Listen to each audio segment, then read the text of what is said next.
with any colors you choose. Use the colored pencil gradations, warm gray technique, and overlapping color techniques to fill in this illustration. The goal is to give the figures depth through gradation and the use of implied light source.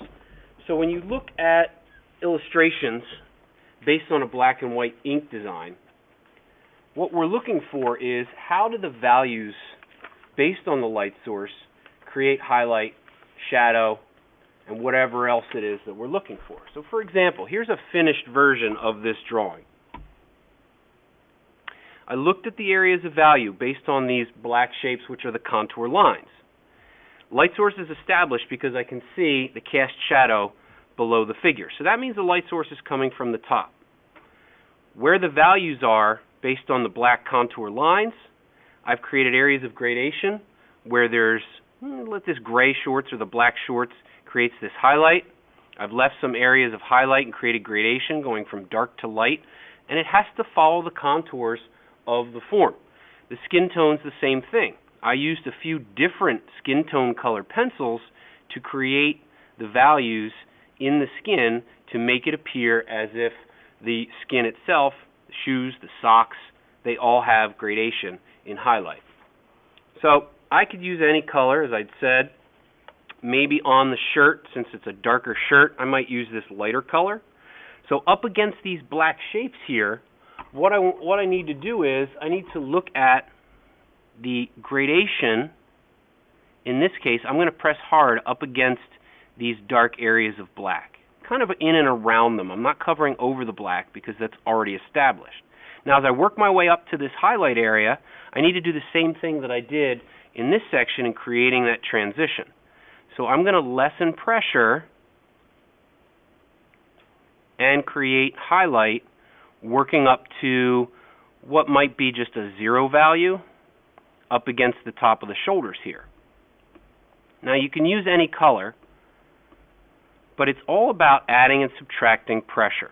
All right, here's a light area of the shirt because it's up against the light source at the top, and I'll transition this blue out again as I work my way up in a gradation out to this white. So the darkest areas I'm adding pressure, and as I work my way to the lighter values, I'm just lessening the pressure. Light source. Now right up against there you can see there's a distinct shadow with this contour line. So I'm pressing a little bit harder up against that. And then as I work my way down, again I'm further from the light source. I can use variations of gradient, lights and darks, just to create some punches of highlight where there might be some. Like right in here, there might be a little bit of a lighter value. And I want to really give this character depth and 3-dimension by using the gradient technique. Now, I haven't done the warm gray technique on this because the shirt itself is pretty dark. So where I might get to some of the warm gray techniques, I might use them on some of the other shaded areas in the forms. So I'll get there when I get there. All right, let's say the shorts here are, a certain color. I'll go with brown. All right, again, same thing. I'm picking up a light source here. This contour right here is dark, so I can put a dark value in there. And then I'm going to use the same gradient technique. Lessen the pressure as I work my way off of the dark areas and create areas of highlight. Now, where can I use the warm gray technique? I could use the warm gray technique. Let's say this girl's wearing jeans, all right? And if I put some warm gray in the contours around the legs,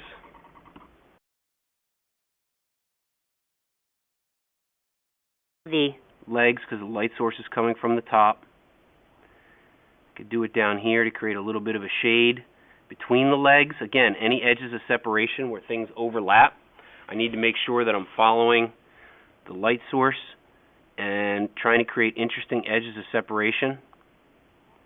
So I'm putting in some of that warm gray, maybe along the bottom of the pant leg here, maybe a little bit of a warm gray technique where some of these little contours are. Kind of creating a gradation and transition there, maybe a little bit here on some of these dark spots below the hip. All right, put a little bit of that warm gray in. And now if I go in with a jeans, a denim color, and I overlap that with medium pressure, see how it's creating that shaded version of that blue. And again, as I work my way up to the top, so I'm burnishing over top of the warm gray technique. A little bit of pressure. And slowly transition the values to create a highlight as I work my way to the top of the pant leg. I'm also following the contours of the forms there.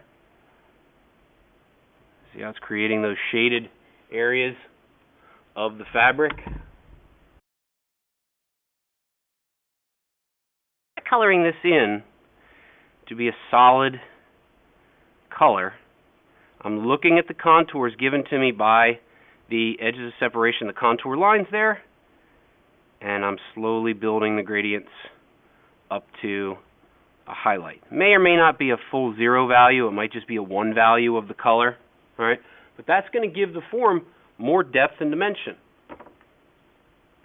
So I could continue that with the rest of the forms. Think about skin tones too. In your set or in the sets that I have, or the bin in the room, I can look for a variety of skin tones that might give me a better overall look. All right, with a variety of skin tones, colored pencils, you can see I've got yellows in here, I've got some tans, I've got some peaches, I've got some medium browns. The goldenrod color is a really good one to work with in picking up some of these areas here. All right, down through those values. And you can see how it's really just creating an overall interesting representation of color and giving the forms strong three-dimensional depth.